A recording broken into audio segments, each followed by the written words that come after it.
ಜೀವನ ನಿನ್ನನ್ನು ಬೆಳೆಸಬೇಕೆಂದಾಗ ಅದು ನಿನ್ನ ಆರಾಮವನ್ನು ಮುರಿಯುತ್ತದೆ, ಆತ್ಮವನ್ನಲ್ಲ.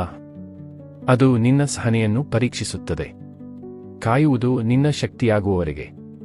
ಅದು ನಿನ್ನನ್ನು ಒಂಟಿಯಾಗಿಸುತ್ತದೆ. ನೀನು ಸಾಕು ಅನ್ನೋದನ್ನು ನೀನೇ ಕಲಿಯಲು.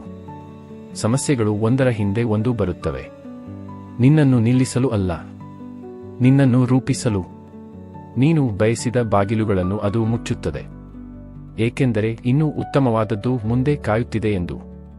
ನಿನ್ನ ಯೋಜನೆಗಳನ್ನು ಅದು ತಡಮಾಡುತ್ತದೆ. ಎಲ್ಲವೂ ಸರಿಯಾದ ಸಮಯದಲ್ಲಿ ನಡೆಯುತ್ತದೆ ಅನ್ನೋದನ್ನು ತಿಳಿಸಲು.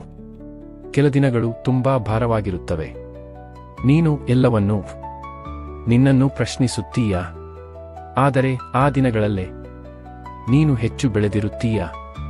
ಒತ್ತಡದಿಂದ ವಜ್ರಗಳು ಹುಟ್ಟುತ್ತವೆ, ನಿಶ್ಶಬ್ದದಿಂದ ಶಕ್ತಿ ಬರುತ್ತದೆ.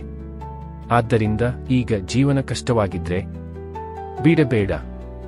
ನಿನ್ನನ್ನು ಶಿಕ್ಷಿಸುತ್ತಿಲ್ಲ, ನಿನ್ನನ್ನು ಸಿದ್ಧಗೊಳಿಸುತ್ತಿದೆ.